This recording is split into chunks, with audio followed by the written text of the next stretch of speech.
My name is Daniel Wynn, and by day I invest in sports cards, but by night I make videos about investing in sports cards. I am the great curator. Join me on my journey to break even in the hobby that we all love. Hello everyone, I'm the Great Curator and welcome to my channel. If this is the first time that you guys are visiting here, thank you so much for stopping by. I really do appreciate it, guys. The purpose of this video, just like I say in all my videos, is for education. This is my creative way, my creative fun way to kind of share my insight, my opinions, my knowledge with the community. It's my intention that people who are new to the hobby, that are watching these videos, that you can learn from it so that you can avoid some of the same mistakes that we all have made in the past. Also, if you're a seasoned investor or a more experienced investor or collector, I think that you guys can get value out of these videos. You can get a little bit of a different perspective, which will make you think about things differently, and then maybe you can take that back to your community, your group of friends, and continue that discussion, and you can get value out of that. But mainly, this is a way for me to use the YouTube platform to spread my message of positivity. Since I've been back in the hobby, overwhelmingly things have been positive. I've met a lot of great people. I love the community, but I do see a lot of negativity out there also. I do see a lot of bad actors, people that kind of lose sight of what this hobby is about. So I want to use my platform here to kind of spread this message of positivity, where I believe that we as a community have to come together to set standards of civility that we all have to meet as a community. Okay, I want us to act like what I call gentlemen investors or lady investors, where we treat each other with kindness, respect, we're polite, we help each other, because I believe that if we build a strong community around these principles, okay, it will set a great foundation for us to grow the hobby. And if we grow the hobby together as a community, that will raise the value of our cards, guys. That's what people don't realize. People think that this market will just go by itself. But this is a collectible market based off of the community that values these assets, these cards that we have, that we love so much. So the stronger our community is, the healthier our hobby is, and the more our cards are worth in value. Okay, guys? So that's my message, all right?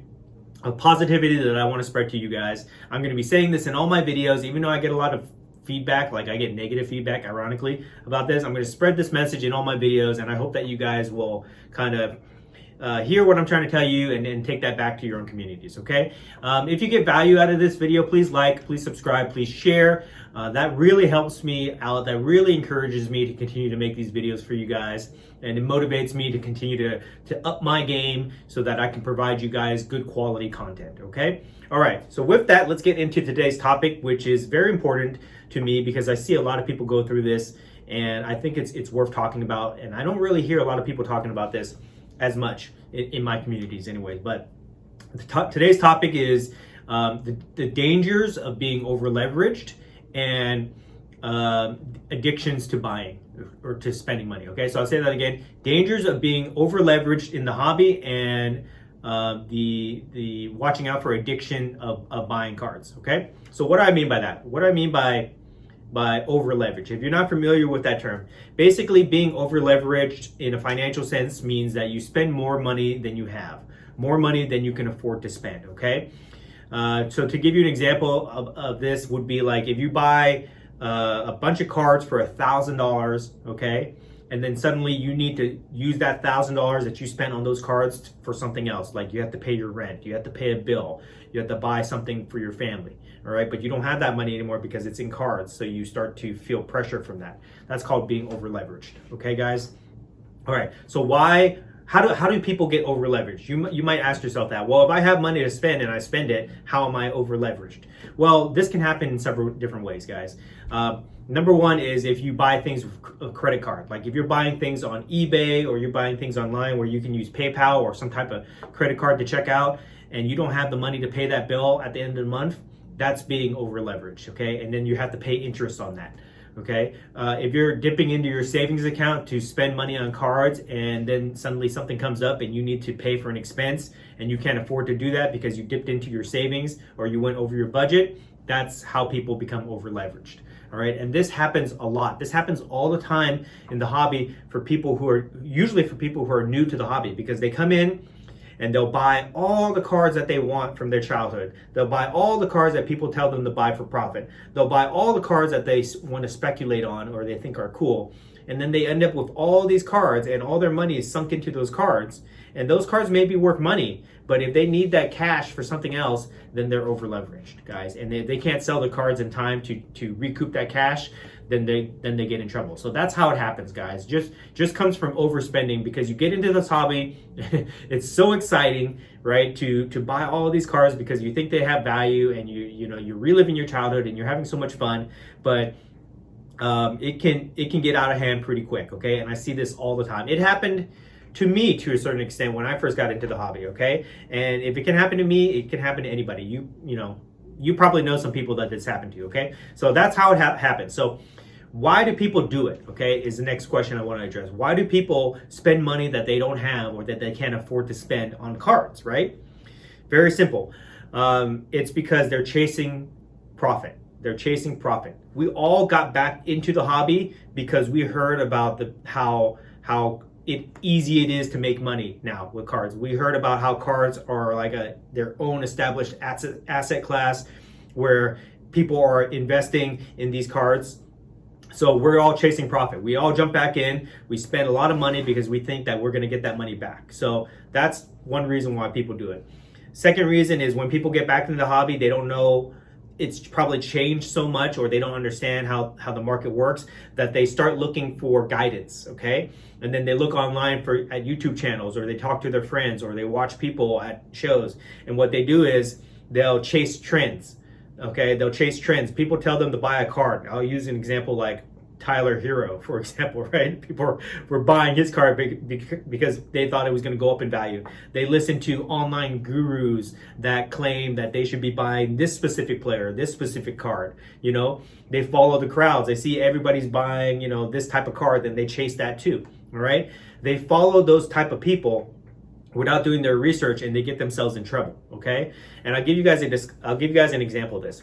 You ever wonder why people have to do like disclaimers in front of their videos or in front of their ads sometimes, when they say this is not intended to be financial advice, this is not intended to be any type of advice that you should rely on?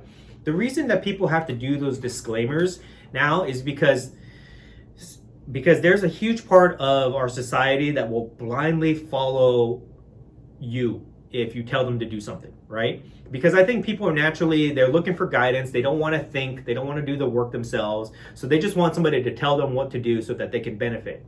And you got to be careful with that, because if you just blindly follow somebody because they told you to do something and you don't do the research, you don't do your due diligence, you don't think for yourself, you could end up making bad investments, losing your shirt, losing money. And what happens when people do that is they look for somebody to blame, okay? They don't want to take responsibility themselves. They want to blame somebody else for the mistake that they made because they gave them bad advice. So that's why people have to do disclaimers in front of all their videos. I don't do that because my videos are educational, okay? I don't give any type of specific financial advice or anything like that you guys should rely on. It's all education, but that's why they do it, guys. And that kind of goes into the mindset of when you get back into the hobby, you're chasing profits and you're just blindly listening to everybody who talks, right? Because you don't want to do the work, you don't want to make up your own mind, you don't want to do the research yourself. So you go and you just buy whatever people tell you to buy. And oftentimes those things don't work out. And then you become over leveraged, okay?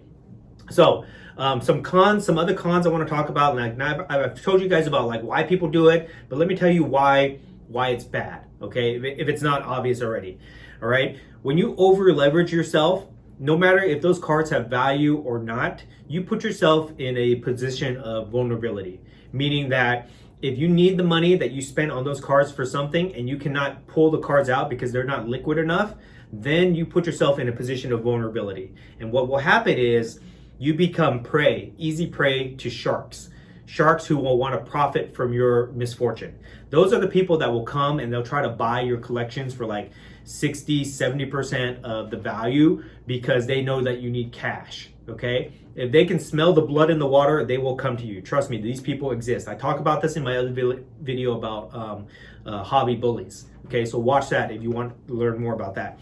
But you put yourself in that position where you need to sell these cards right away because you need the money for something else. And you were planning or anticipating being able to flip these cards for a certain profit, and maybe the market went down on you, or things happened that were out of your control, and now you put yourself in a position of vulnerability. Okay, so that's one of the reasons why you don't want to be over leveraged. Two is when you're in that position of vulnerability, you tend to panic sell. Okay, you may have had this intention that you're going to buy something and you're going to be patient with it and wait till the market goes up or whatever. But when you put yourself in a position where you're over leveraged and you're vulnerable, then you tend to panic sell. And what happens is when people panic sell, they'll sell their card, they'll take a loss on their cards, and they'll sell it at less than whatever the value of the card really is. What happens is you start a snowball effect in the market. Okay, and this is what happened earlier in the year. This is what happened in April, May, June, where people were panic selling their cards because the market was going down. And every time they sold their cards on eBay or whatever it was, they lowered the values of those cards, and that created a huge slide, which has leveled out since then. But that's what happened, guys. If you were around in the hobby, that's what happened. If you look back on it, people were panic selling. Okay, they were selling great cards, but they were just selling them because they were trying to get their money out of it because they thought they were losing money or whatever it was, or they were over leveraged. Okay, because they bought at the peak of the market. All right, so that's another reason. That's another drawback of being over leveraged. Okay. And then two is that if you're over leveraged, you put yourself in a position, a bad position if the market drops. So these all kind of tie together. But basically, like if you spend all your money on cards and the market goes down, right, and you're not in a position where you can continue to fund the hobby or where you can sit on the cards for a certain period of time, then you panic sell. And if you panic sell, then you become prey to these sharks that will come in there and buy your collections for 60, 70%, or even pennies on the dollar. Okay, guys? So that's why you don't want to. Oh, and obviously the last reason is if you do all those three things, then you will lose money, guys. Okay? So those are the drawbacks to being over leveraged. Some people will argue that it's good to leverage your money as much as you can, like in real estate, for example, but that's not, I don't think that that principle applies to cards. Okay, guys? So don't listen to those people. Okay, so now that I've kind of told you like what being over leveraged means, how you get over leveraged, okay, why you become over leveraged, and the cons with that, let me tell you guys how to avoid this, okay, or my tips on how to avoid being over leveraged. Okay, number one is you have to have a mindset. You have to understand what being over leveraged is, but you also have to have a mindset of how you can control that. And the best way that you guys can control that is by self-control. All right, nobody's gonna tell you guys how to spend your money. It's you who are spending your money. So the same way that you wouldn't go out and buy expensive cars, expensive watches, this is not an expensive watch, by the way, expensive housing, things like that, same principle applies to cards. You have to have a level of self-control. You can't be spending all your money, all your savings, all your disposable incomes on cards without thinking of any drawbacks that could happen from that, okay? So an example is you could set a budget for yourself. Some people say that you have to live by a budget. There's arguments to both sides with that, okay? But a budget will help you. If you set a budget for cards, like let's just say you want to spend $1,000 a year on cards, then that's your budget, guys. But you have to have the self-control to stick with that, okay? The same way that maybe you set a budget for eating out.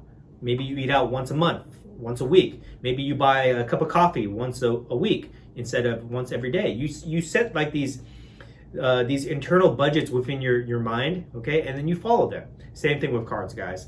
Don't spend more money than you have. Don't borrow money using credit cards to spend on cards, okay? Don't just over leverage yourself, guys. It's really that simple. Don't live paycheck to paycheck spending money on cards, okay? Don't live card to card where you have to buy a card and then you need that money back right away in order to pay something else, okay? Just have a set budget, guys. That's really as simple as I can make it. I mean, like I feel like I'm starting to go on a little rant about this, and I'm going off in different tangents, but really, that's it. You just have to be able to have the self-control not to spend more money than you can afford to have in that card, okay? And notice the way I phrase that. I'm not saying spending money that you can afford to lose, because I don't believe that cards are a losing investment, okay? Like you would if you were gambling or something like that, right? Or betting on a game or something. You know, I believe that cards are a solid investment. I believe that they do hold their values, certain cards, okay? But you just have to have that mindset where you can put your money into that card and you can be okay sitting on that card for a period of time. You don't have to take a loss on that card. You don't have to panic sell, guys. All right. So that's pretty much it, guys. It's not rocket science, okay? Just don't overspend, really, okay? The biggest part to this, the biggest tip or takeaway that I want you to get from this video is that the work does not come at the end, where you have to hold on to a card, you have to move things around. The work comes in the beginning. Having the knowledge, having the self-control not to overspend, okay? And if you have some serious addiction problems where you need help with this, reach out to your community, reach out to your friends, reach out to me, okay? If you find yourself in a position where you're over leveraged, or you don't know what to do, or you find yourself spending a lot of money and you're starting to get worried, reach out to me, okay? If not anybody else, okay? And people will help you. People will give you advice. They will tell you stories that you can learn from, guys, all right? And that is intended to give you guys the perspective so that you can avoid some of these common mistakes. That's why I make these videos. I'm giving you guys perspective. I'm giving you guys insight so that you can hopefully learn from that and not repeat the same mistakes that so many of us have made in the past, okay, guys? So that's pretty much it for this video today. Hopefully you guys get some value of that. If you did, please please subscribe.